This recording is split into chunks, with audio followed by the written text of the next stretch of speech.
In a quiet Tennessee town, panic sets in when a beloved elderly woman mysteriously disappears. As investigators dig deeper, the case becomes more perplexing, filled with twists that nobody expected.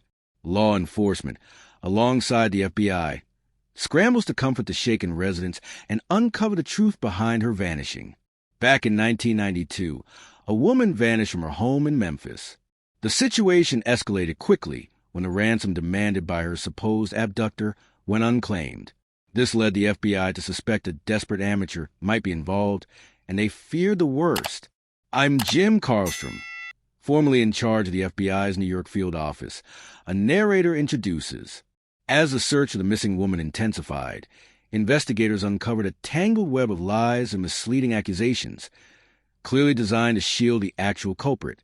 On August 7, 1992, about 25 miles outside Memphis in a small town called Eads, a successful contractor named Alan Roberts came home from work. His wife's car was parked in its usual spot, but something felt off. The mail was still outside, untouched. That wasn't like her.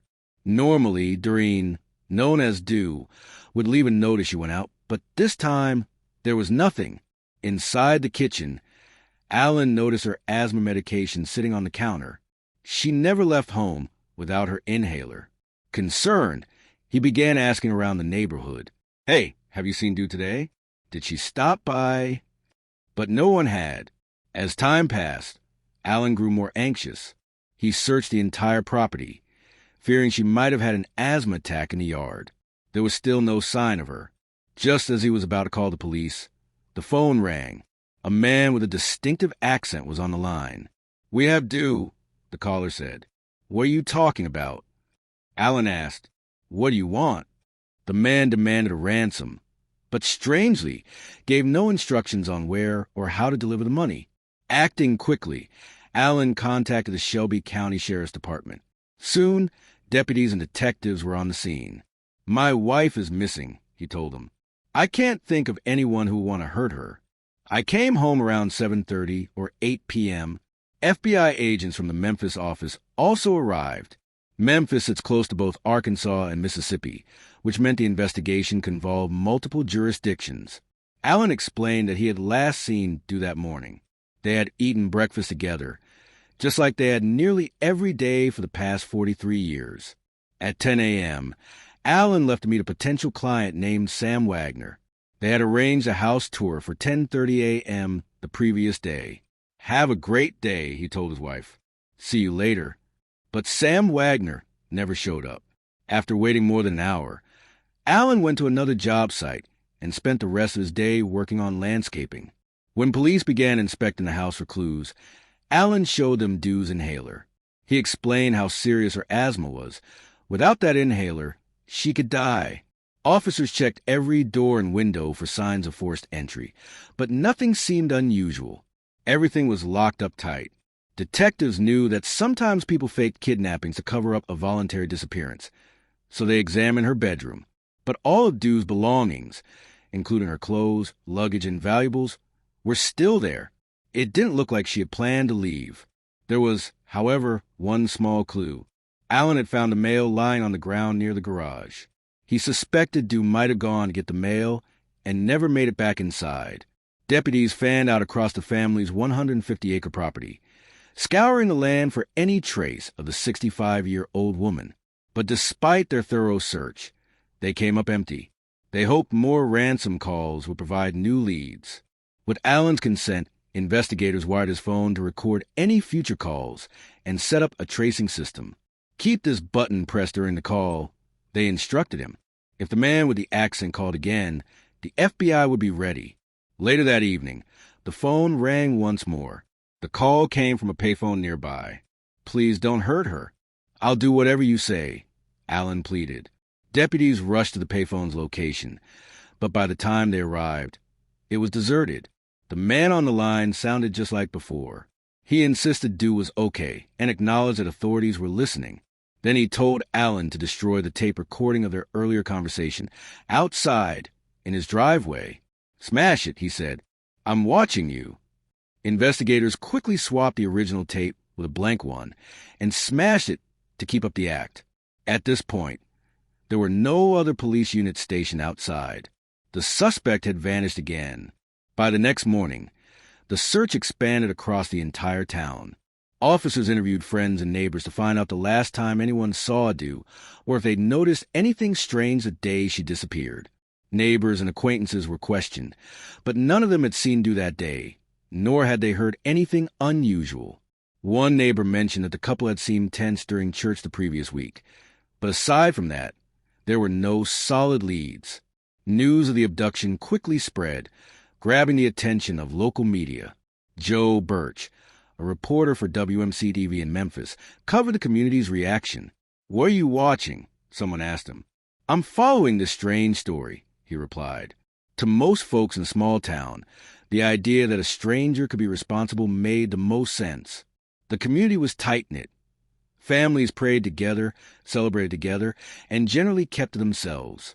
They cherished their peaceful way of life, steering clear of the chaos in nearby Memphis. The notion that an outsider might have slipped in unnoticed felt far more believable than suspecting one of their own. As the first day of the investigation came to a close, Special Agent Joe overall grew more uneasy. The first 24 hours after a kidnapping are the most crucial. The longer it takes to find someone, the slimmer their chances of survival become. By the second day, the community came together in prayer, hoping for Dew's safe return. While townspeople held on to faith, the investigators focused on something more practical, identifying a most likely suspect. In cases like this, law enforcement always begins with those closest to the victim. Naturally, Alan Roberts, the husband, was at the top of the list. Could he have hurt his wife and then arranged for someone else to make the ransom calls? It wasn't easy to ask someone already in distress such tough questions, but it had to be done. Authorities approached Alan and asked if he'd be willing to take a polygraph test. "Absolutely," he agreed. "If it'll help, I'll do it." Although the request caught him off guard, Alan didn't hesitate. A lie detector test, officially called a polygraph, measures physical reactions such as heart rate, blood pressure, sweating, and breathing changes in response to questions. While the machine can't detect lies per se, it often picks up on stress responses associated with dishonesty. "Just to be clear," the examiner said, "I'm only going to ask you questions we've already gone over." The test began with a few unrelated questions to establish a baseline of truthful responses.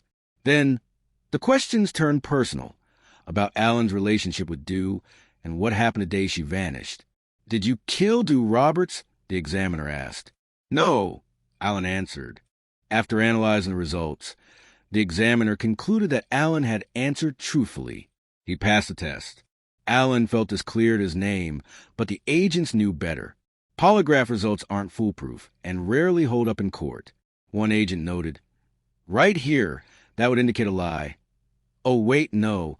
It actually suggests he's telling the truth." So, while they couldn't rule Alan out just yet, they needed to look elsewhere. Next up, finding the mysterious Sam Wagner. Alan said he'd arranged a meeting with him the morning Dew disappeared. Was Sam real? Could he have known about the Roberts' wealth and targeted them? The family was indeed well off, which made them a potential target. The FBI ran Sam Wagner's name through federal and DMV databases nationwide. They even interviewed several men named Sam Wagner across multiple states, but none matched the profile. With no Sam Wagner to be found, suspicion started circling back to Alan Roberts. Maybe Sam was just a name he made up. Maybe he was hiding something. To dig deeper, investigators checked Alan and Dew's phone and bank records, but the results were unremarkable. The couple led a quiet life with no signs of secret contacts or suspicious behavior. After August 7th, Dew hadn't made any financial transactions. The trail was cold. Eventually, investigators came to a grim conclusion. Dew Roberts was probably dead. After 2 or 3 weeks without any progress, we had to consider that this might be a murder investigation, said one agent. The Shelby County Sheriff's Department joined forces with the FBI to pool their resources. The team returned to the Roberts property, this time for a detailed forensic search. They examined the house and barn closely, looking for signs of violence or hidden remains. Once again, Alan cooperated fully. Experts from both agencies combed through every room, seeking out blood evidence, signs of cleaning, or attempts to conceal a body. They also collected hair and fiber samples from Allen's pickup truck for comparison. Investigators collected hair and fiber samples from Allen Roberts' pickup truck during their detailed forensic sweep. The search stretched on for 2 full days, and though Allen continued cooperating, his patience started to wear thin. He was frustrated that authorities were still treating him as a prime suspect, even while the real kidnapper was presumably still at large. Despite Allen passing a polygraph test and no blood being found on his property, the FBI and sheriff's deputies had no other suspects. Some evidence loosely pointed toward him. Though several people had seen Allen the day due vanished, his alibi only accounted for about 5 hours, leaving plenty of time for him to potentially dispose of a body. Some community members began sharing their observations, saying Allen's behavior after Dew's disappearance felt off. Special Agent Joe overall noticed the same. Some folks thought he wasn't grieving the way a husband normally would, he explained. Not long after the incident, Allen returned to social events. He and Dew belonged to a square dancing club, and he was seen dancing with different women not long after her disappearance. Reporter Joe Birch also noticed Allen's detached demeanor in public. When someone's spouse goes missing, you'd expect some emotion, tears, desperation, something, he said. But Allen was calm, cool, and almost businesslike. There were no tearful pleas or impassioned appeals to the kidnapper. It was strange. Investigators continued to monitor him closely, but no new evidence surfaced. In September, a twist came. The man with a distinct accent called again. This time, he phoned multiple residents in Eads, claiming that Dew was still alive, and that Allen was somehow involved in her abduction. The calls were maddeningly vague. No specific instructions for a ransom exchange were ever given. But thanks to caller ID, agents were able to trace the calls back to a string of payphones along a nearby highway. When authorities checked these phones, though, they were always too late. The suspect had vanished, and other people had already used the phones. They dusted the receivers for fingerprints, but nothing useful turned up. All the calls were made within a few miles of the Roberts' home, which was a risky move in such a small, alert community. This suggested the caller was a local, someone so familiar that they could move around unnoticed. Eventually, Allen took matters into his own hands. He offered a reward for Dew's safe return and publicly stated that he had removed the FBI's monitoring equipment from his phone line to make it easier for the kidnapper to call without fear of being traced. Then on October 8th, 2 months after Dew disappeared, the phone rang again. The kidnapper instructed Allen to drive to a small store about a mile away. Allen rushed there alone, hoping he might finally get his wife back. When he arrived, the payphone was already ringing. The caller asked Allen to name a trusted individual, someone the kidnapper could contact as an intermediary. Someone from your church, he said. Allen named Charles Lord, a close friend and respected member of their congregation. Charles Lord was a former public servant and served as treasurer at their local church. Stepping into the role, he made a public appeal, urging the kidnapper to provide clear instructions on how to hand over the ransom. "Call me," Lord said. "Whatever you need, I'll make it happen. We all just want to come home." More calls followed. The kidnapper reached out again to Charles and the other members of the community, but still, no solid plans for a ransom exchange were offered. In November 1992, Lord contacted investigators and told them something new. He said he'd heard a car outside late one evening. When he checked his mailbox, he found a letter inside. It was a new ransom note. Finally, the authorities had a physical piece of evidence. The envelope might have held fingerprints, DNA, or fibers that could link to the kidnapper. But unfortunately, before turning it over, Charles had already shown the letter to several people. By the time it made it to the lab, it had been handled by too many hands. Technicians checked the envelope for prints, but all they found belonged to Lord and the others he'd shared it with. No fresh leads emerged from the note. Unfortunately, the new ransom note offered little help. The amount requested had been reduced, but there were still no specific instructions for a money drop. It seemed like the kidnapper was simply playing games, hoping to catch him in the act. Investigators set a trap. They installed a hidden camera inside a birdhouse near Charles Lord's mailbox, just in case the kidnapper tried to deliver another message. Tilt it up just a little more, one agent said, adjusting the lens to get the best view. They also placed a recording and call tracing device on Lord's phone. All he had to do was press a button if the kidnapper called again. Despite these preparations, they still had no concrete evidence against Alan Roberts. But slowly, another suspect began to emerge. Charles Lord had taken a growing interest in the case. He started making regular visits to the sheriff's office, asking about updates on the Roberts investigation. His curiosity didn't go unnoticed. Deputies began to grow suspicious. Something didn't sit right, especially with Lord's claim that the kidnapper had been calling him directly. He said the abductor contacted him multiple times, and even more than usually, that do herself had spoken to him on the phone. This raised red flags because she had never been allowed to speak during any other calls. Even more suspicious, every time Lord claimed to receive a call, the FBI's monitoring equipment failed to record it. And now, Lord said he'd found another letter and a scarf, supposedly from Dew, in his mailbox. Investigators tested both items, but couldn't find any useful traces. So they turned their attention to the birdhouse camera, hoping it had captured the drop-off. But the footage only showed the regular mailman. Whenever the alleged kidnapper should have appeared, the footage glitched or cut out. At first, agents assumed the camera malfunctioned, but soon it became clear someone had tampered with the surveillance equipment. Then Alan shared a strange encounter of his own.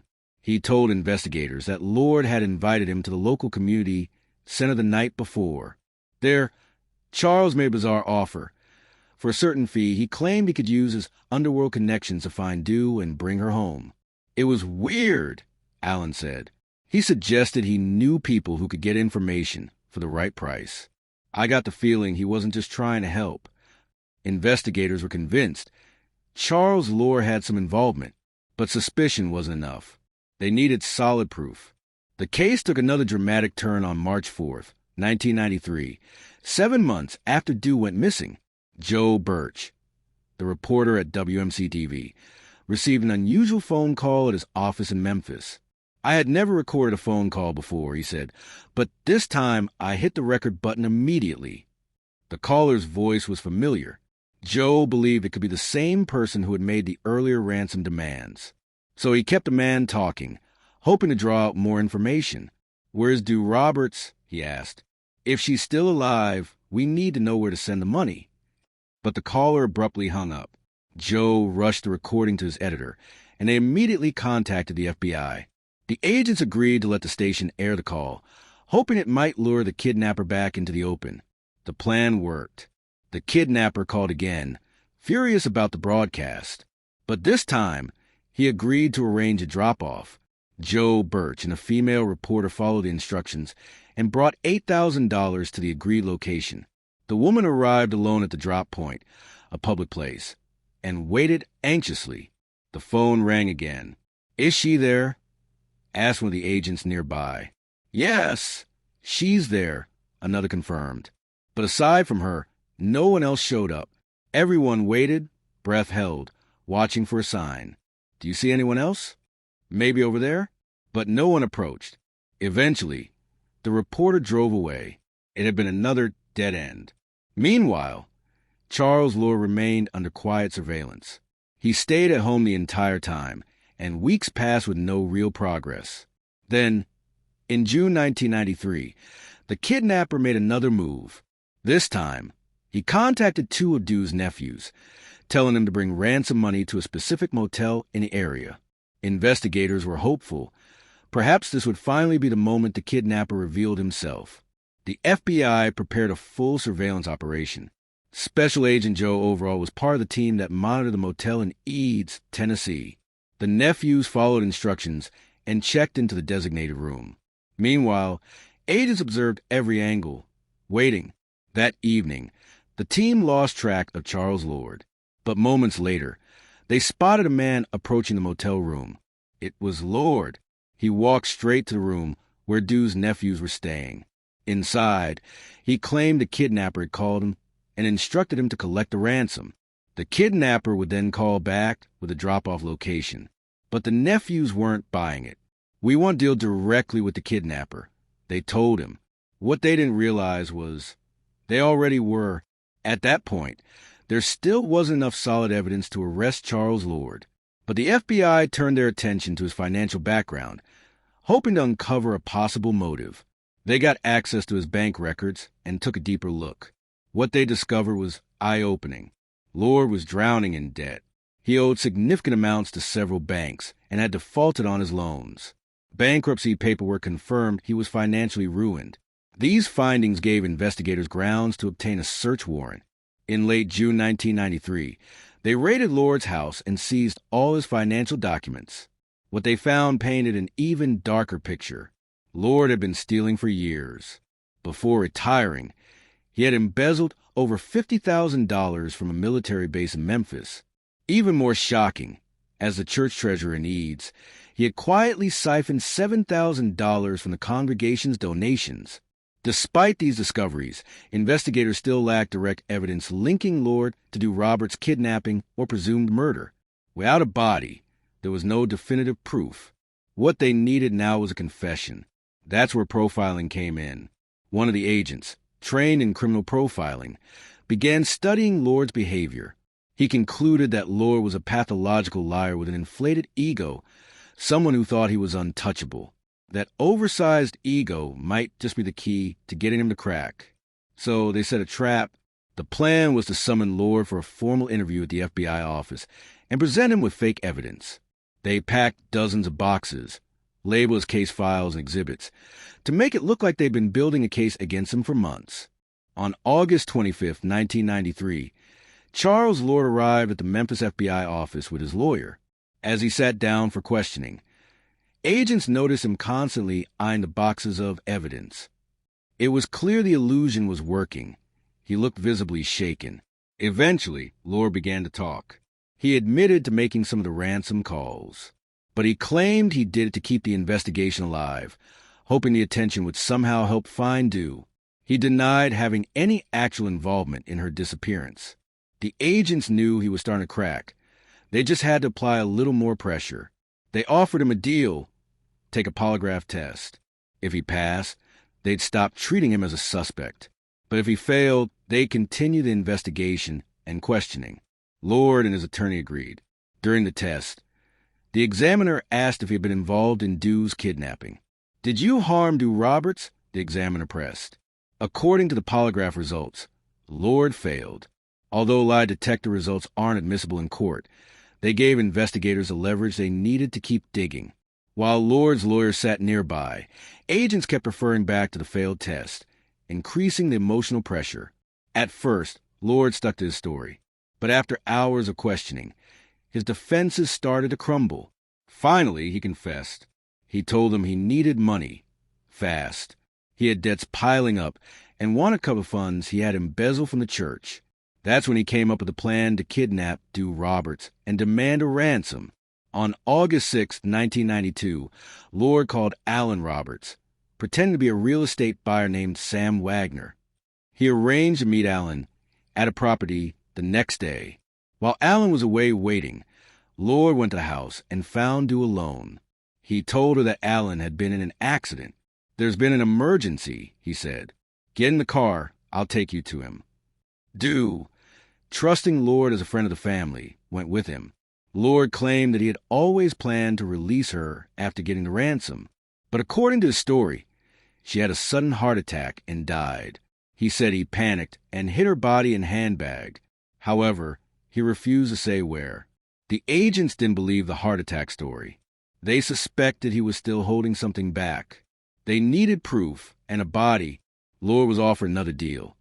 If he revealed where Dew was buried, prosecutors would take the death penalty off the table. Lord finally gave him a location. He said he had dumped her body into the Wolf River, a slow-moving waterway that winds 150 kilometers through southwest Tennessee before joining the Mississippi River near Memphis. He claimed he'd thrown her off a bridge in Fayette County, about 20 kilometers from her home. Search teams immediately deployed. Divers began scouring the murky river, starting about 50 meters upstream. Lieutenant John Yancey from the Shelby County Sheriff's Department led the dive operation. The water was pitch black and dangerous, filled with venomous snakes and debris. To make things worse, a year had already passed since Dew went missing. Because the murder had taken place nearly a year earlier, investigators knew any remains would likely be scattered or buried under layers of river sediment. FBI agents and deputies assisted the dive team by stretching a guide rope across the river, so divers could hold on while they searched the bottom. Usually, in a body recovery mission, divers cover areas the width of their arm span. But this time, they were looking for the contents of a handbag, much smaller, more elusive. The divers moved slowly, feeling through the thick, murky sludge one hand at a time. When they reached the far bank, the rope was repositioned slightly upstream, and the next sweep began. Anytime a diver found something, they signaled the team. Other divers joined to help raise the object. They discovered a safe linked to an old robbery at a cleaning business. Its contents had spilled into the river. Coins and scattered dollar bills were found resting in the muck, but not a single item from Dew Roberts' handbag. "I figured if we were finding coins," one diver said, "we should at least be able to recover something from that purse." Despite scorching 100-degree heat, the team kept pushing forward, searching inch by inch. On the second day, while standing on the bridge, a woman approached one of the agents and quietly said, "Please, do me a favor." "I'll try," he responded. "Please find something. We need to know what happened. We need to lay her to rest." After 3 exhaustive days, the team had searched more than 800 meters of riverbed. Still nothing. "I was way over there," one officer told his chief. "We saw absolutely nothing. If she were here, we would have found her by now. If we keep going, we'll end up at the Mississippi." His conclusion: she's not in that river. The agents now firmly believed Charles Lord had lied. Again, not only had he misled investigators, he had endangered the lives of divers with false information. Special Agent Joe Overall confronted him. They took Lord to the riverbank and explained how people had risked their lives based on his story. Lord's facade was starting to crack. Realizing the deal was at risk and that the investigators weren't backing down, Lord finally told the truth. Dew Roberts hadn't died of a heart attack. He had brought her to his house and locked her in a room above his garage. He never intended to let her go. First, he tried to drug her with sleeping pills. When that failed, he suffocated her with a pillow. Then, he buried her behind his house. To hide the evidence, he placed her body in a compost heap and covered it with layers of lime and concrete, hoping to accelerate decomposition. Investigators needed to confirm the story. They called in forensic anthropologists from the University of Tennessee. After removing layers of compost and brush, the team began a careful dig. They used small tools, spatulas, and brushes, as if excavating an archaeological site. Every inch of dirt was removed with precision to preserve any evidence. After 2 hours of digging, they hit concrete. Beneath it, they discovered a body. The first thing they saw was a hand. The body was lying on its back, face up. It took 17 hours to fully excavate the remains. What they found shocked them. The body was in remarkably good condition. The lime and concrete hadn't sped up decomposition. They had preserved her. That made determining the cause of death far more feasible. The body showed no signs of poisoning or sexual assault. But one detail left everyone speechless. Her hand. It was raised near her face, fingers splayed, as if she had been trying to protect herself. Investigators feared the unthinkable, that Dew Roberts had still been alive when she was buried. Over a year after she went missing, Dew Roberts was finally found. On October 19, 1993, Charles Lord pleaded guilty to kidnapping and murdering Dew Roberts. He was sentenced to life in prison, plus 25 years. Alan Roberts, who had lived under suspicion for months, was finally cleared. With the truth exposed, he could lay his beloved wife to rest. But the scars remain. "You don't ever really get over something like this," Alan admitted. "I try to forget Charles Lord. I pray that someday God will help me forgive him. And I pray Dew is in heaven now." Alan and Dew Roberts had shared 43 years of marriage before tragedy tore them apart. Alan holds on to one unwavering belief, that one day he will see her again,